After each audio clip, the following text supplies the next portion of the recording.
क्या वाकई में तस्वीरें कुछ कहती हैं? राजनीतिक गलियारों की तस्वीरों की हर तरफ चर्चा होती है और एक तस्वीर अभी चर्चा का विषय बनी हुई है और वो है अशोक गहलोत और रविंद्र सिंह भाटी की तस्वीर। लोगों ने अपने अपने नए नए कयास लगाना शुरू कर दिए हैं और एक चर्चा को जन्म दे दिया है कि रविंद्र सिंह भाटी को अगर बीजेपी में तवज्जो नहीं मिल रही है तो कांग्रेस का दामन थाम लेना चाहिए। तो करेंगे इसी मुद्दे पर चर्चा इस वीडियो में, इसलिए बने रहेगा आखिर तक हमारे साथ। नमस्कार, मैं हूं चेतना शर्मा। आप देखना शुरू कर चुके हैं संवाद भारत का, भारत के लिए। तो रविंद्र सिंह भाटी को अगर आप अच्छे से जानते हैं, समझते हैं, पहचानते हैं तो आप ये भी जानते होंगे कि उनका बीजेपी से लगाव कितना गहरा है।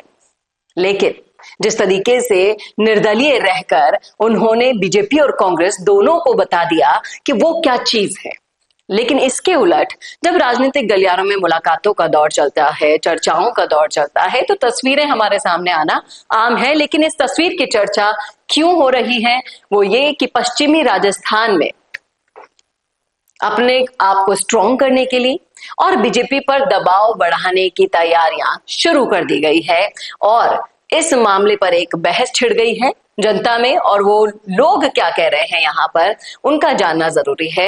एक महाशय हैं जो यहाँ पर बीजेपी नेताओं के साथ भाटी की तस्वीरें शेयर करते हुए बोल रहे हैं कि अगर इस तस्वीर में आपको संभावनाएं दिख रही हैं तो इस तस्वीर में क्यों नहीं दिख रही, इस पर भी आप कुछ बोलिए।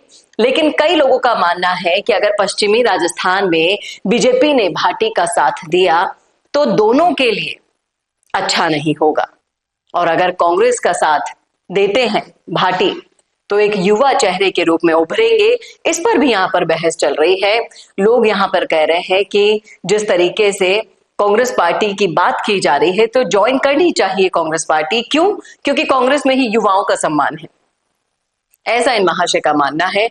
लेकिन कई लोग ये भी कह रहे हैं कि नखरे ज्यादा कर रही है बीजेपी भाटी को लेकर और हम सिर्फ भाटी का साथ देंगे क्योंकि रविंद्र सिंह भाटी 2028 में बहुत बड़ी चुनौती साबित हो सकते हैं दोनों ही पार्टियों के लिए। और यहां पर जिस तरीके से भाटी को लेकर इनकी फैन फॉलोइंग है, बहुत ज्यादा पॉजिटिव है उनको लेकर, कह रहे हैं कि ना बीजेपी ना कांग्रेस, हम वोट देंगे तो सिर्फ भाटी को देंगे, यानी कि भाटी जिसके पास रहेंगे उस पार्टी को फायदा होगा।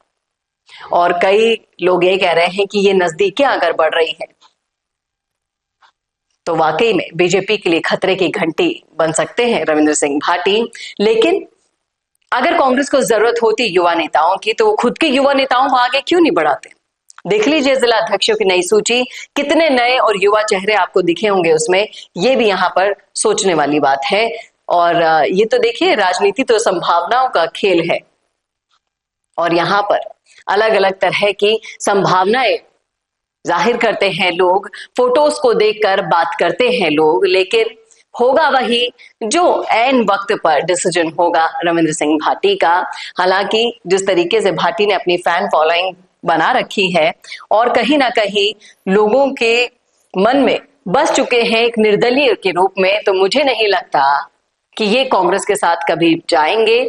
फोटोज का क्या है, फोटोज का आप देख सकते हैं कि कभी शादी समारोह में जाते हैं, कभी किन्हीं कार्यक्रमों में जाते हैं, तो आप इन फोटोज के ऊपर मत जाइए तो वहां जहां इनका दिल जाता है।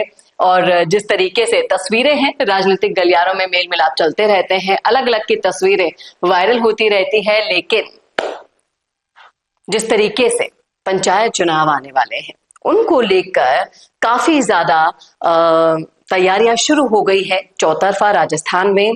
कब किसका गेम कैसे पलटना है वो यहीं से शुरुआत करनी होगी। और राजनीति है साहब, यहाँ कब कौन कैसे किस वक्त पलट जाता है इसका कोई जवाब नहीं है।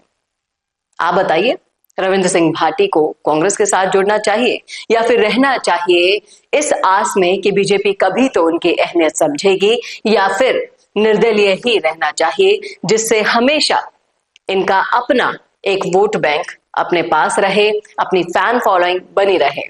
क्या कहते हैं आप इस मुद्दे पर? रखिएगा राय कमेंट बॉक्स में। कैसा लगा वीडियो ये बताना ना भूलेगा और ऐसे और वीडियोस के लिए देखते रहिए संवाद भारत का, भारत के लिए। नमस्कार। अगर आप बनना चाहते हैं पॉलिटिशियन लेकिन पब्लिक स्पीकिंग और अपने विचारों को व्यक्त करना चुनौती लगता है, या कैमरे और पब्लिक के सामने किसी तरह से बोल पाए इसमें मुश्किल होती है, तो मिशी मीडिया सॉल्यूशंस लेकर आया है पॉलिटिकल कंसल्टेंसी कैंपेन, जिसमें वरिष्ठ जर्नलिस्ट और पॉलिटिकल एनालिस्ट की एक्सपीरियंस्ड टीम आपको मदद करेगी, जिससे आपकी आवाज और भी बुलंद हो जाएगी। इसमें हम आपके गोल को पूरी तरह से टारगेट करेंगे कि किस तरह से आपको पार्टी पहचाने, आपको उस क्षेत्र के लिए चुने, कैसे सर्वेज में आपका नाम आए, कैसे लोगों के बीच में आपका माहौल बने। न सिर्फ कंसल्टेंसी हम आपको देंगे, बल्कि आपको सारे रास्ते दिखाएंगे और बताएंगे भी, जिससे आप भारत की राजनीति में अच्छे पॉलिटिशियन बनके समाज का सुधार कर सके। तो अभी कॉन्टैक्ट कीजिए स्क्रीन पर दिए गए नंबर पर।